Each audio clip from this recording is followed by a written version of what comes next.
Hi everyone, it's Mark. I'm back again with another video on basics of molecular biology and some very basic virology. Hopefully the sound quality will be better today. Sorry for the levels, were off a little bit yesterday, and also I've shaved, so I'm a little bit less scruffy. Okay.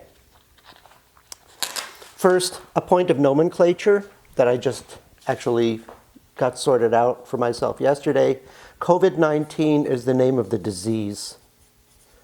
So SARS, AIDS is the name of the disease. But the virus itself has a different name. And this is what was a little confusing. The virus's name is SARS coronavirus 2. So the World Health Organization is not using that name in their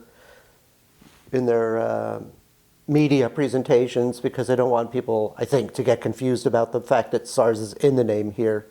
But so I guess the original SARS virus would be SARS-CoV-1 maybe. Anyway, so the World Health Organization media releases, they talk about the COVID-19 virus, and that's because they don't want to say SARS-CoV-2. But it's the same thing.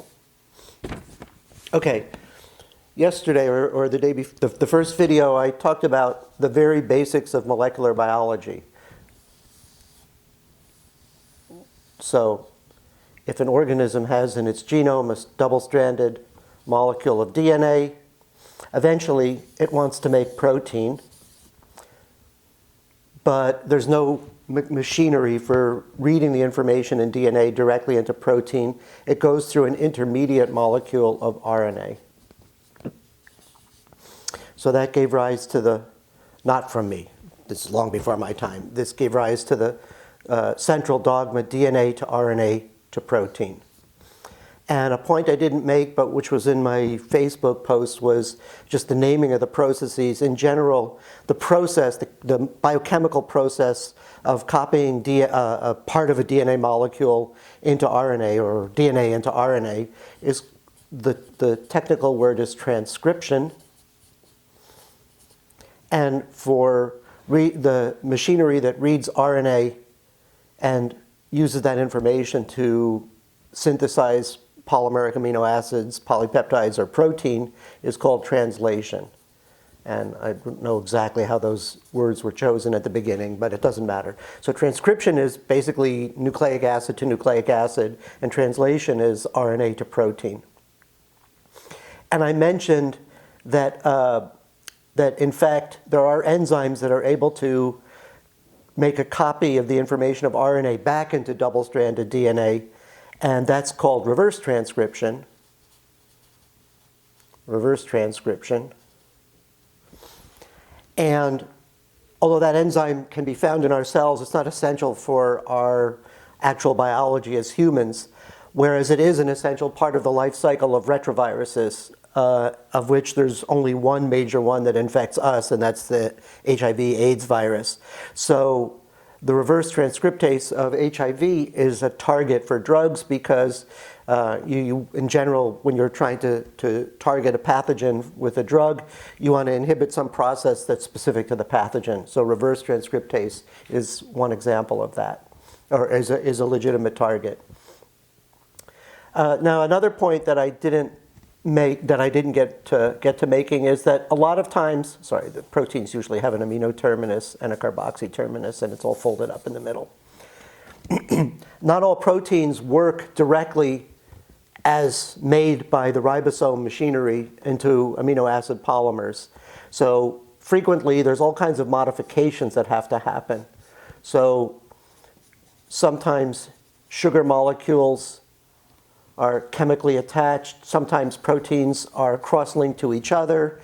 All kinds of other chemical modifications can be made, are made for different proteins depending on their needs. And one that's relevant in this context is that sometimes a protein, when it's made full length, isn't functional. It needs to be chopped up.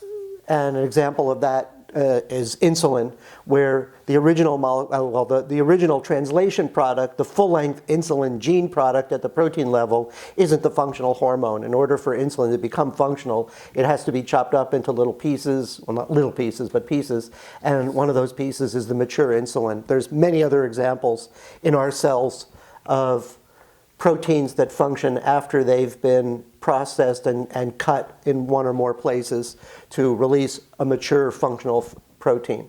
So inside our cells, there are all kinds of enzymes called proteases. So the ace on the end is just the general nomenclature for any kind of an enzyme. So a protease is an enzyme that cuts or degrades another protein. It can be specific or non-specific. And we have a lot of these proteases in our cells.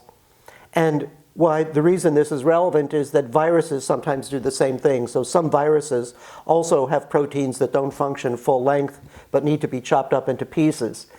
And if the virus, to do that, uses cellular proteases, then they're not good drug targets, because if you inhibited that protease, you inhibit normal cellular functions, and that would kill the cell, which you wouldn't want to do, kill all the cells in your body. But sometimes viruses in their genomes encode their own protease, which has specificity to cut their particular protein.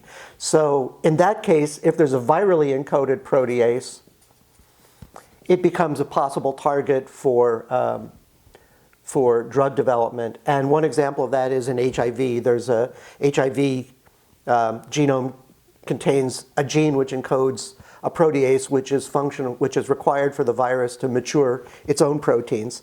And so that protease is a target. So you may have heard of reverse transcriptase inhibitors for HIV, and you may have heard of protease inhibitors. So these will be relevant when we start talking about COVID.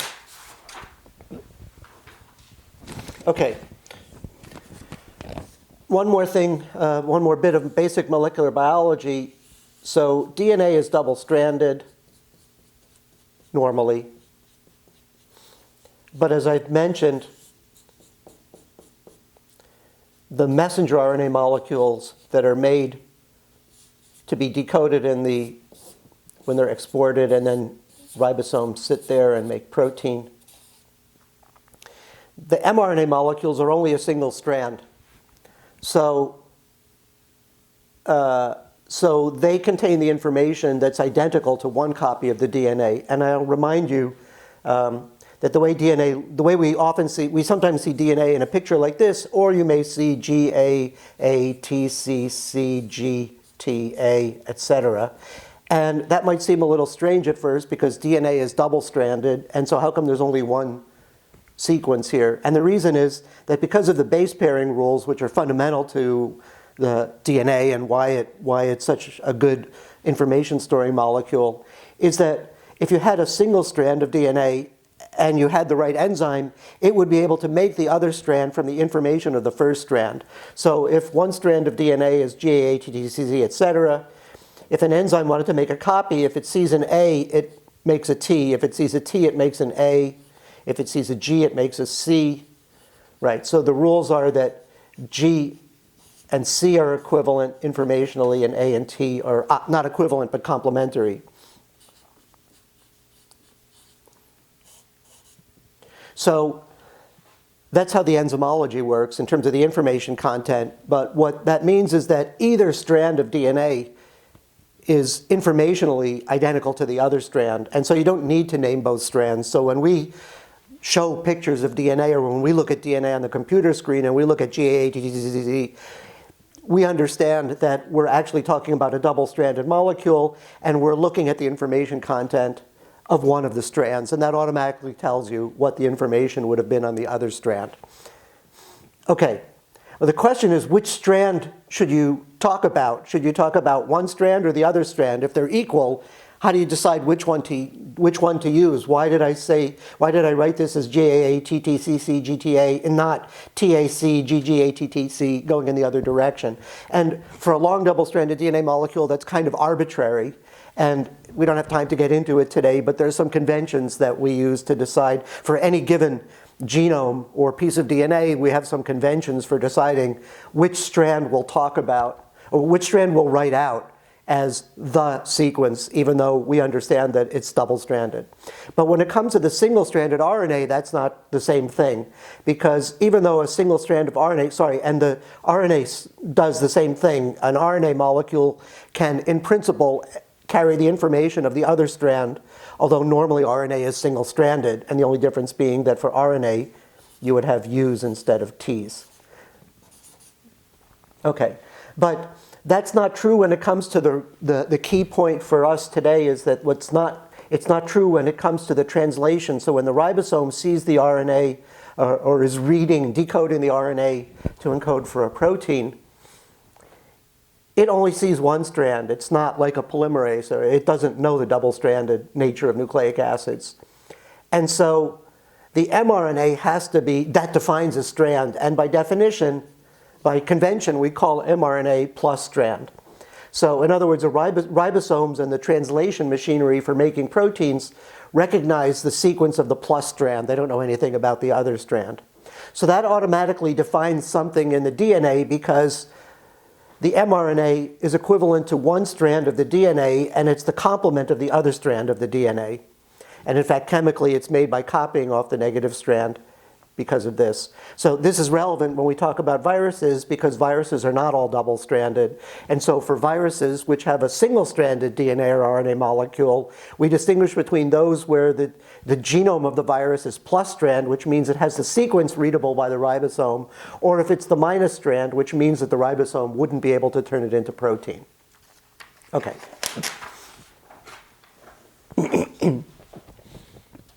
So viruses are very interesting things.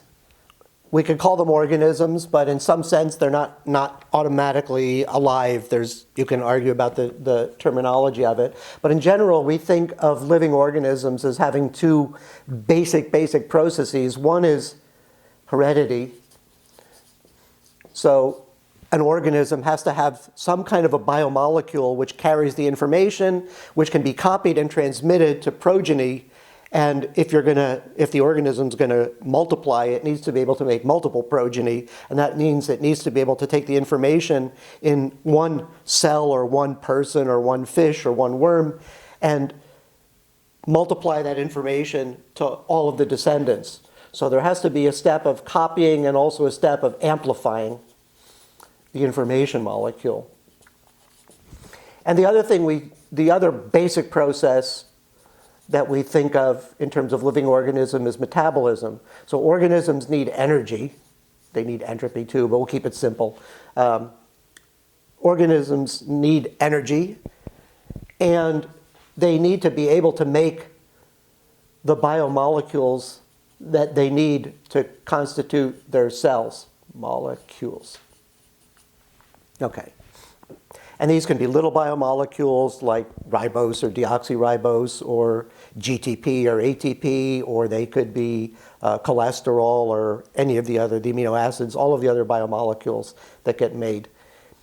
And as part of that, they need to be able to make proteins and other big biomolecules. So biomolecules can be little or big. So the thing is, in general, viruses don't do this step. So that's why in my mind, it's arguable whether you consider them alive. Maybe they were alive once and they've gotten rid of that. But the key point is that they hijack the cell's machinery.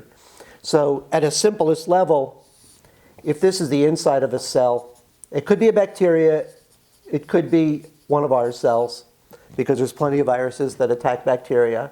At the most simplified level, a virus binds to the surface of a cell and it shoots its genome inside, whatever the genome is, chemically.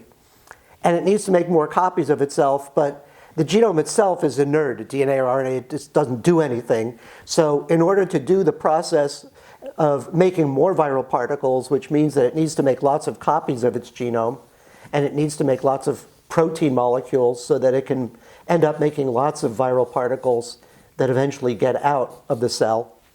It needs to hijack the cell's machinery. And that's why it's so difficult to make drugs that work against viruses, because it's easy to stop viral growth, just stop cell metabolism. The problem is that would kill us too. So the hard part is to generate the specificity. So in some senses, it's easier with bacteria because bacteria are very different than us, and so there's bacteria that infect us and cause diseases. And if the bacteria has enzymes that it makes that are very different than enzymes in us, then those enzymes become drug targets. So we can try to inhibit the bacteria by inhibiting some bacterial enzyme, and it wouldn't affect our cell metabolism because we don't have that enzyme in our cells. So the problem, so there's an intrinsic difference between making antibacterials and antivirals in that sense at a high level. But because viruses tend to use the cellular machinery in general, it's harder to make antivirals, and so that's why we tend to protect ourselves. We tend to use vaccination, which is just a way of priming our immune system so that when the virus gets inside of us, our immune system is attacking it faster than it can get inside cells and multiply. And for various reasons, it's hard to make antibodies. It's hard to immunize against bacteria. It can be done. But sometimes viruses do encode in their genomes special enzymatic activities that are inhibitable, and sometimes it's possible to, if a virus may need a certain particular cellular metabolic step, it may be possible to block or at least inhibit partially that step enough to slow down the virus, but not enough to kill the cell. And if that happens, one advantage to that, or one way that could work, is if you simply slow down the rate at which the virus grows once it's inside your body, it gives your own immune system more time to mount an immune reaction. So there's a lot of different ways you can attack viruses. Okay. Okay.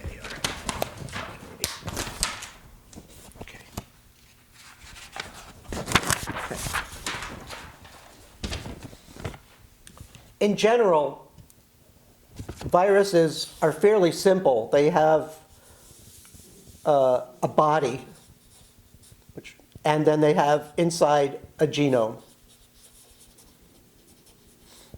That's basically all it is. Frequently, the genome is coated with some particular proteins that help fold it up. The body is extremely variable in many different viruses. Some viruses, it's just proteins that assemble in some very regular structure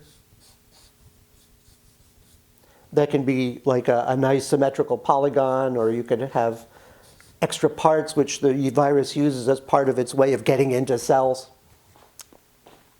And sometimes viruses may be surrounded by a membrane layer, and we'll come back to that. In general, when we talk about the whole thing, the body plus the genome, we use the word virion. So if you see the term virion, that's talking about the viral particle intact. Sometimes we refer to the coat proteins, which are, for some viruses which don't have an envelope, they just have, they're just made up of proteins that make up, like adenovirus, for example, that make up the cage that the genome sits inside of. We may talk about coat proteins. Sometimes they're also called capsids. So this is just some jargon in case you're reading and run across these things. When we talk about the capsid, that's, again, the proteins that encompass, that include the genome. Okay. Now, the interesting part here, so before I say that, let's say that all viruses have to get into cells. I mentioned that very specifically, very vaguely, generally, but now in a little bit more specifically. So here's your virus, and it wants to get inside of a cell, but the virus has no interest in getting into a cell that it won't work in for whatever reason. And also, our cells are protected by this membrane layer that's got all kinds of proteins on it, and one of their jobs is to regulate what gets in and out of the cell. So the cell membrane is somewhat specific. So viruses can't just walk into cells. They have to, there's not a door for them. They have to create their own door. And so viruses evolved systems for not getting into this. Well, some viruses may get into the cell completely. Typically, the virus just sort of injects the genome into the cell. And the way that works is usually viruses on their surface, and it could be the coat protein itself, or it could be another specific virus, another specific protein designed to recognize a cell. Viruses have a protein on their surface which has evolved to recognize proteins on the surface of our cells, and then those proteins also manage to make a hole in the cell membrane and inject the genome. And at this point, the last thing the virus wants to do is kill the cell by just poking big holes in it, because if the cell just died when the virus injected the genome, then you wouldn't get more copies of the genome. The virus wants to inject its genome into the cell and have the cell be healthy enough to make more viruses. So it's a highly regulated process, and this process is accessible for drugging. So one way is, for example, if you know what the receptor is and you know what the virus is, you can imagine developing a molecule which blocks the virus protein from binding to the cell receptor. And one way to find these is through biology in the lab. But when it was with HIV, one of the things that was discovered when they looked at people that were naturally resistant in high-risk populations, there would be some people that just didn't get the disease. And they found out that they were carrying a genetic variant in the known receptor for HIV, which meant that the virus couldn't get into their cells. And so that's actually now one of many HIV drug targets. So one possibility with COVID is if we can identify the right receptor, then we might be able to find people that are resistant to it, or we might, just by working in the laboratory, we might be able to develop, or not we, but other research labs might be able to develop inhibitors that block the protein from getting in. And a quick search on Wikipedia, the coronavirus family, in general, the receptors are known, but the different viruses use different ones. And so you have to figure out exactly which is the right one for this particular strain of virus. Okay.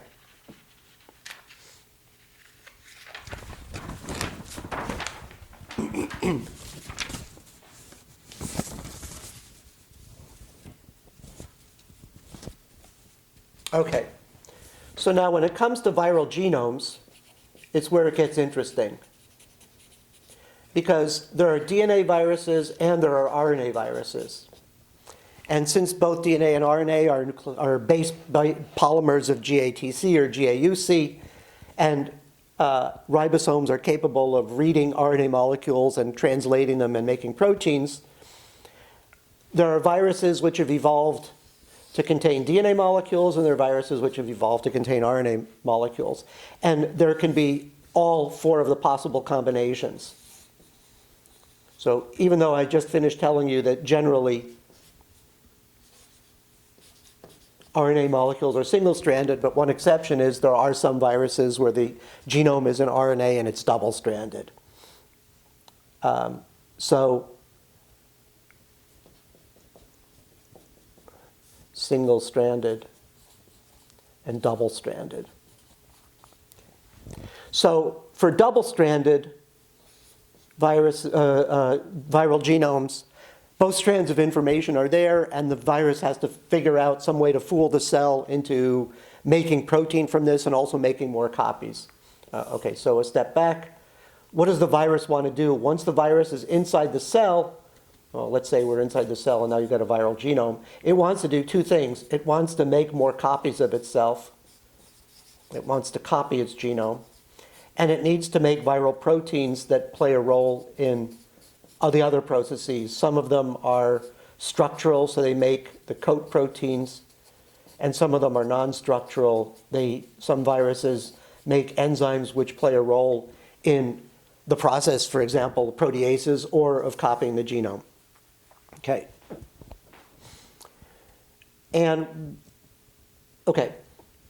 And as I mentioned before, remember I mentioned that mRNAs are an mRNA molecule which is read by the ribosome and turned into protein and decoded into protein are by definition positive-stranded.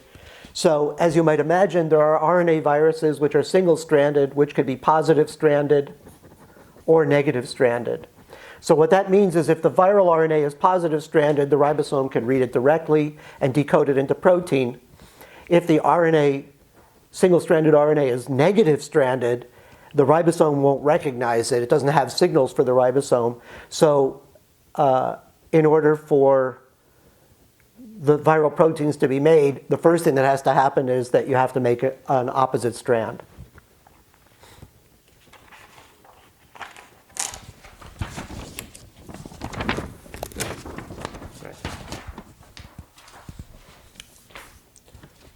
So for a positive stranded RNA virus,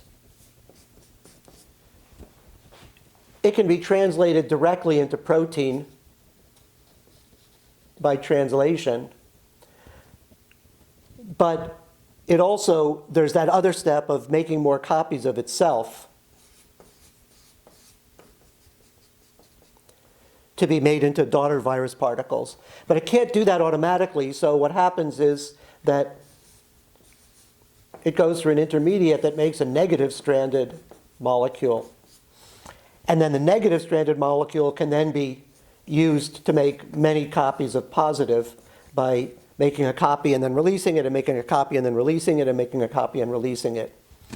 So the key is that the enzymes that make RNA in general are called RNA polymerases. So RNA because it's ribonucleic acid, ACE because it's an enzyme, and polymer because you're taking the single GTP, ATP, CTP, and UTP, and it's linking them together on a chain to make G, A, U, C, G, etc. So RNA polymerase are the enzymes that make long RNA molecules from, and they don't just make RNA molecules, they copy RNA molecules. And because in our genomes are made up of double-stranded DNA, so when we have the process of transcription that makes a single-stranded RNA, those are called DNA-dependent RNA polymerases. But for viral, and that would be true for viruses whose genomes are DNA also, but for a virus whose genome is RNA, it needs an RNA-dependent RNA polymerase. So that's a lot of words, but what that means is that it's an enzyme to make RNA, and it recognizes and it starts with RNA, as its template. And so you've got an RNA molecule, and it's got G, A, U, U, C, etc. And the RNA polymerase comes along, and it sees a C, and it makes a G, and it sees a U, and it makes an A, and it sees a U, and it makes another A, and it sees an A, and it makes a U, etc. So RNA-dependent RNA polymerase, and RDRP is an acronym that's floating around right now. So why am I going into so much detail on this? Because essentially, our cells don't do this. So we don't have RNA-dependent RNA polymerases, which means that this is a very virus-specific enzymatic activity, and it has to be encoded in the viral genome. And so this is a good target, a frequently tested target for drugs against the virus, because inhibiting this thing has less chance of side effects on the enzymes in our genomes.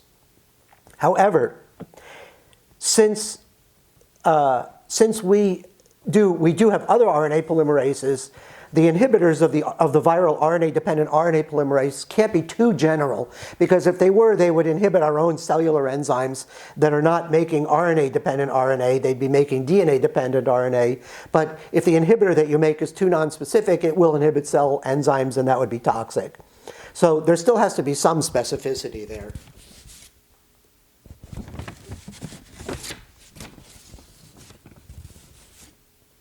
Okay.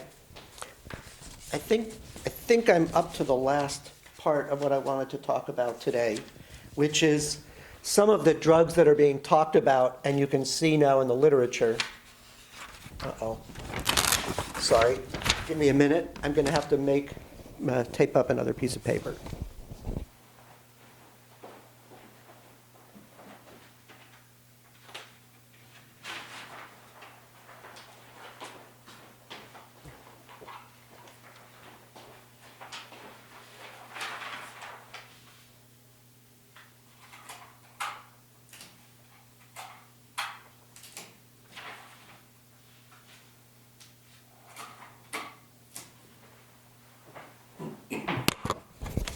So normally we wouldn't do this, but in case you have nothing else to do or you're going crazy with newsing and you're seeing all these names running around, I thought I would go into this. So in general, the kind